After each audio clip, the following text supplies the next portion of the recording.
Okay, great. I can see we've got quite a few people that have joined now.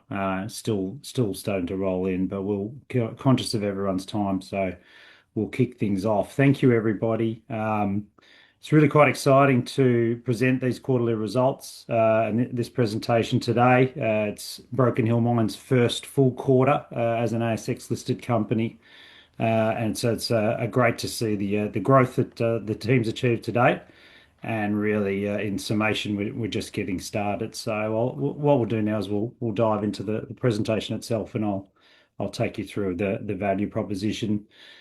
Firstly, I just wanted to reiterate one of the key opportunities and value propositions that Broken Hill Mines had, and it's really around providing shareholders with significant and increasing exposure to silver production or silver revenue today. So I think we're all quite aware of the quite amazing price moves that have been going on in silver.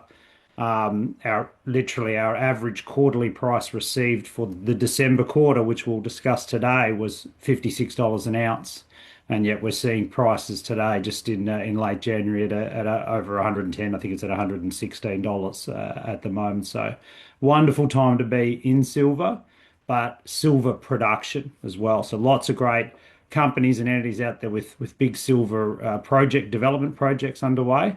But we are selling silver now at these record high $115 an ounce levels. So yeah, great time. And you'll see here, I'll take you through our development plans. We have three ore bodies available. Western Min, which has been the historical ore body that's been produced from for over 15 years.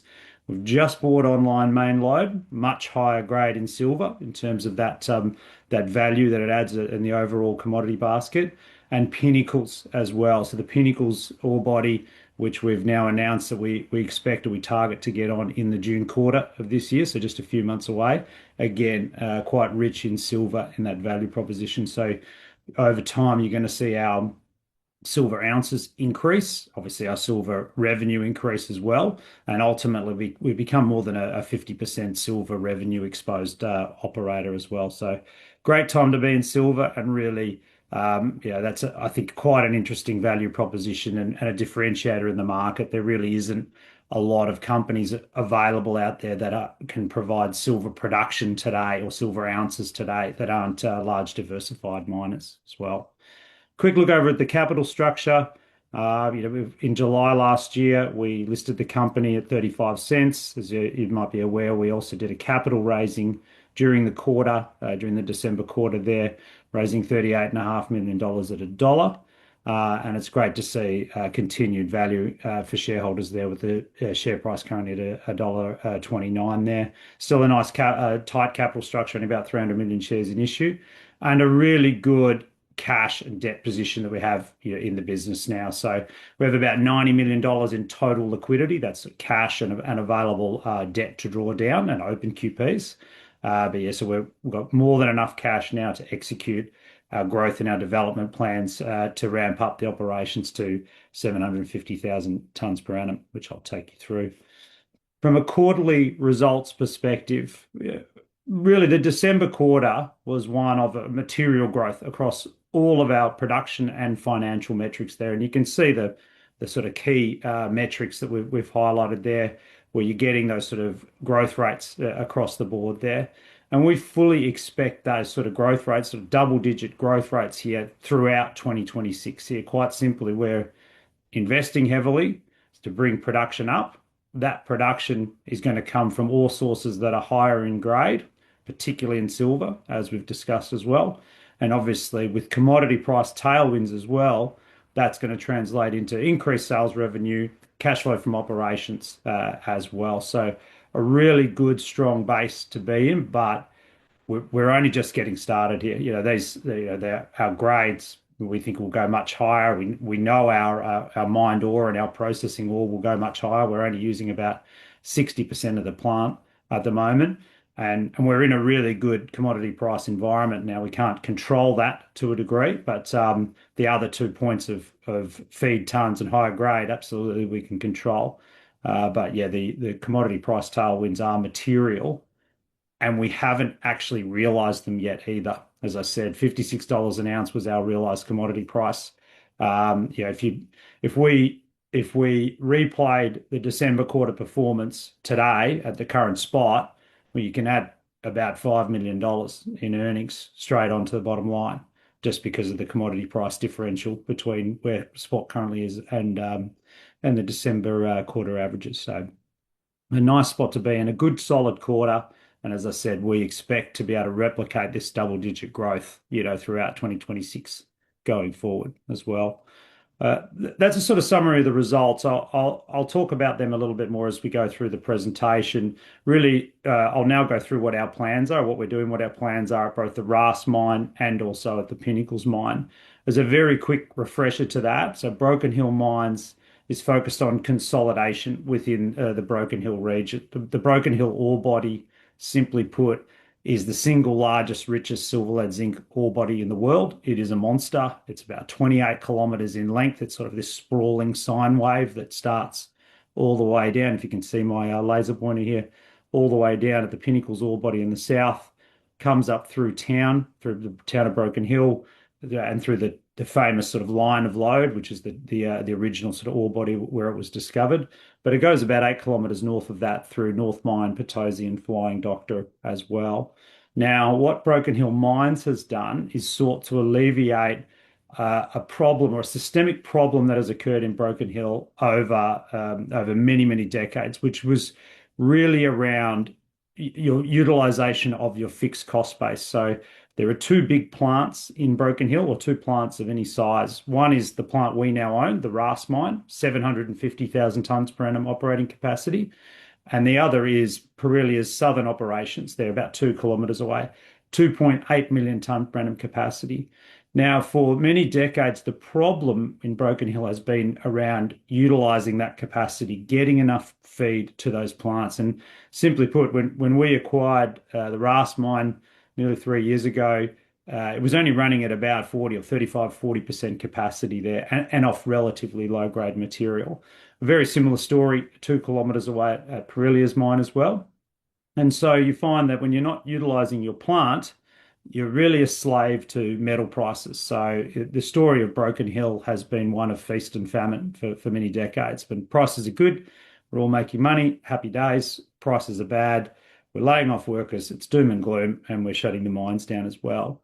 What Broken Hill Mines has done is to remove that choke or that constraint around that by marrying the beautiful Pinnacles high-grade ore body that's shallow as well, just outside of town, with the existing infrastructure and still substantial resources at the RAS mine as well. So now we have a wonderful base or global mineral resource to feed our RAS mine, our processing plant there, and to ramp that up again back to its full capacity, not just with tons, but with high-grade tons as well. So we fully utilize our plant, and our fixed cost base gets managed really well against a much higher earnings base. What I'll do now is I'll take you through the activities at the RAS mine, and then we'll obviously talk about the exciting developments at Pinnacles as well. An overview of what's happening at the RAS mine here. You can see this white outline here. That's the mining lease. There's sort of speckled dots here right next to it. That is the city of Broken Hill. We are literally in the middle of town.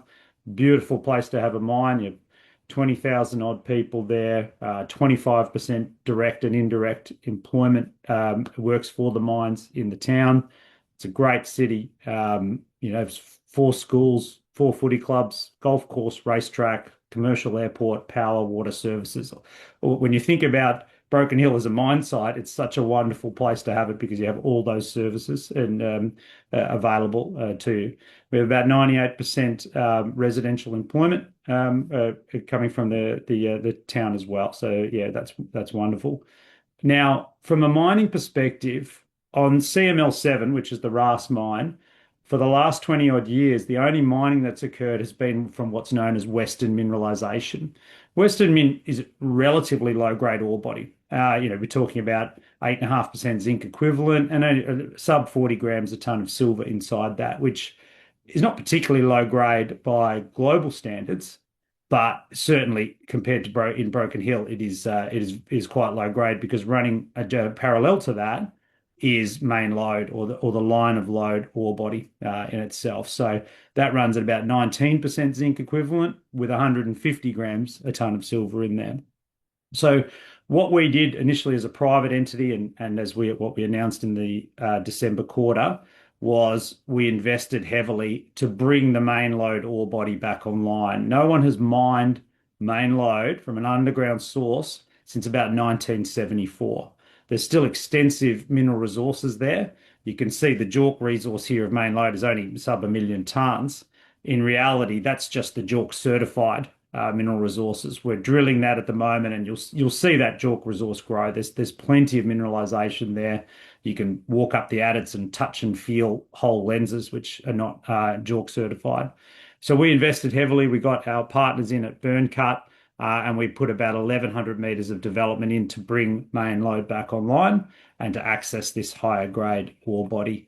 And that's what we were fortunate enough to achieve in mid-October this year, initially with a small amount of development ore. And then as we got into December, we started to hit the stopes and the beautiful high-grade material that will really start to flow in through the March quarter and beyond as well. But we certainly have got a taste for that now. So much shallower ore body. It's only about 200, starts at 200 meters deep, whereas Western Min, we're mining that around 600, 650 meters deep. And significantly higher grades as well. So you can see here on a silver alone basis, you're in the hundreds of grams silver equivalent if that's your flavor, or zinc equivalent. It's a really rich high grade ore body that has significant amount of mineralization in it, and it's really 200 meters vertically down from the plant itself. So starting to bring this online. And really, this was a key de-risking event for our business. We went from one ore body, relatively low grade, feeding our plant, to now two ore bodies feeding our plant, and the second one significantly higher grade. And we will ramp that up in a measured and managed way here, so that we'll progressively bring more and more main lode material online, and ultimately it'll form about a third of our feed capacity as a steady state production average going forward. From an infrastructure perspective there, as I said, when we acquired the mine a few years ago, we inherited a going concern. So we didn't stop operations. We took on 120 odd employees at the time, but it really is a beautiful set of infrastructure there. It's had a lot of capital development put into it over the last 5 or 10 years. You can see the new portal and decline there, and the plant's in very good condition. And we have the tailings capacity there as well. So utilizing that sunk capital that had already been put in place, but investing in it to grow it and to get it back to full capacity by developing both at RASP and obviously at the Pinnacles mine itself. So that's RASP. As I said, we're investing heavily there, growing that resource base. We've got Western Min online. That's been online for several years. We're developing out ahead of ourselves there, and also then bringing on the main lode ore body and growing that resource. We also have a 17,000 meter drilling program going on at RASP specifically, and you'll see that the back half of this year, that will lead to an upgrade in the existing mineral resource base that is at the RASP mine itself. Now, as I said, RASP being the engine room, Pinnacles is really kind of a really exciting story, to talk about and to be a part of. To be honest, to bring this asset, into the public knowledge and ultimately see it reestablish itself as a producing silver, lead, zinc operation here. This is a good picture to sort of to look at to understand what we're dealing with here at the Pinnacles mine. We have a 70-30 operating profit share over this mine. So Broken Hill Mines is 70. The Williams family, a private Australian mining family based in Broken Hill, owns the other 30%. The Williams family have owned and operated this Pinnacles mine for over 75 years. And what they've achieved is quite remarkable here. You can see this pit here is about a 50-meter deep open pit. You can see a head frame here, which is actually a shaft, which is now decommissioned. But the shaft goes down about 75 meters across 3 levels. And this little tiny sort of shed here in the background, that's actually the processing plant. Now, it's very small. It could possibly do 30,000 tonnes per annum capacity. But everything you're seeing here was all done by a single family. We're talking about no engineers, no consultants. This is a sweat off, one family's back. It's been remarkable what they've achieved over this journey to date. And really, the reason and the opportunity that has come along and for the benefit of Broken Hill Mines shareholders is Pinnacles needs a bigger plant. So there's drilling occurred on the site. There's 55,000 meters of drilling that's occurred over the last 75 years. But really, it was probably the last decade where the Williams family realized that they had a very large ore body, they had a monster on their hands, and they'd only been mining the tip of the iceberg.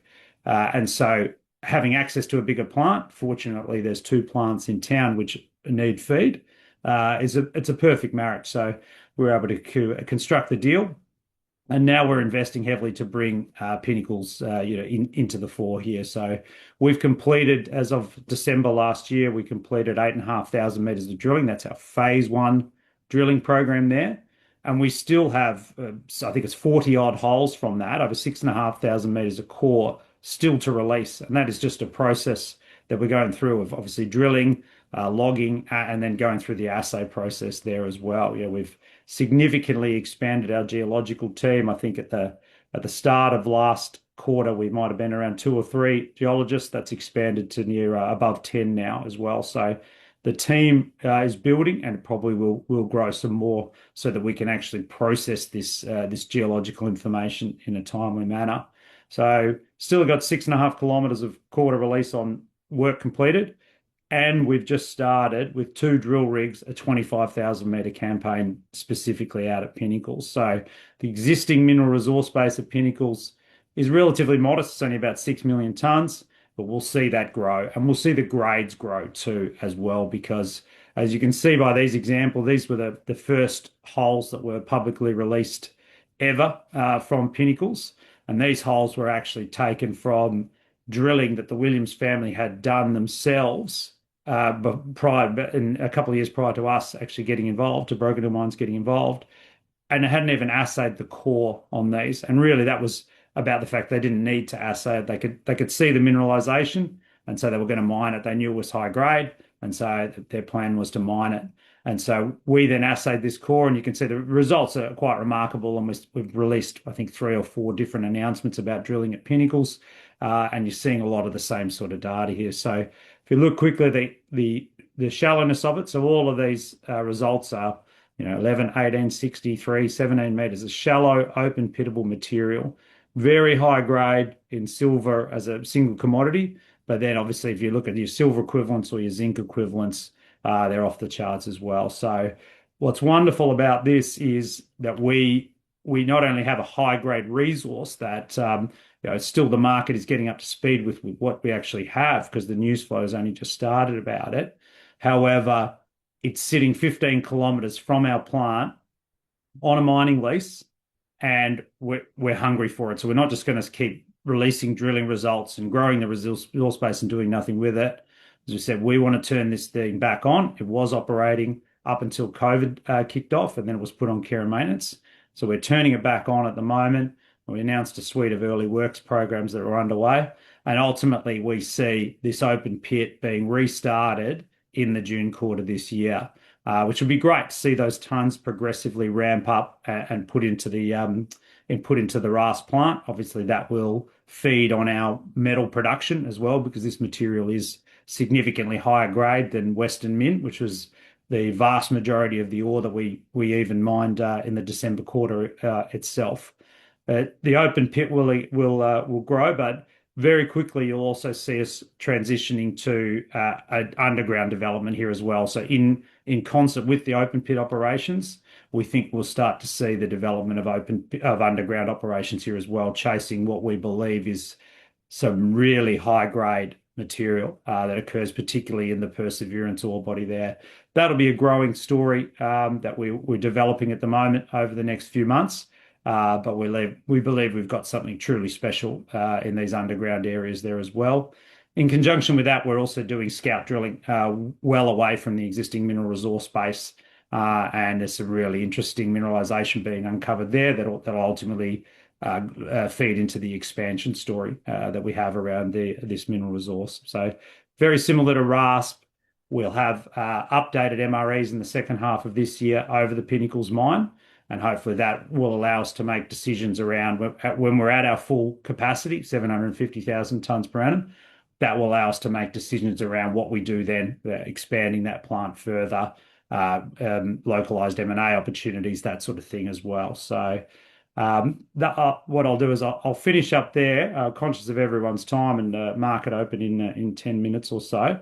I just wanted to say thank you to all the existing and prospective shareholders of the business. It's been a wonderful initial 6 months for Broken Hill Mines and the team. However, we're really just getting started here. We see 2026 as a year of massive growth for us, and we have very set targets that we want to achieve. We're funded to achieve those targets now, and so it's really about putting our heads down and delivering for shareholders in there. So I'll finish there. Thank you very much. I apologise if anyone sent through questions. What I'll do is I'll attempt to reply to them via the emails there over the next couple of days as well. Thank you, everybody, and yeah, keep watching the ASX platform. There'll be a lot of news releases coming. Thank you.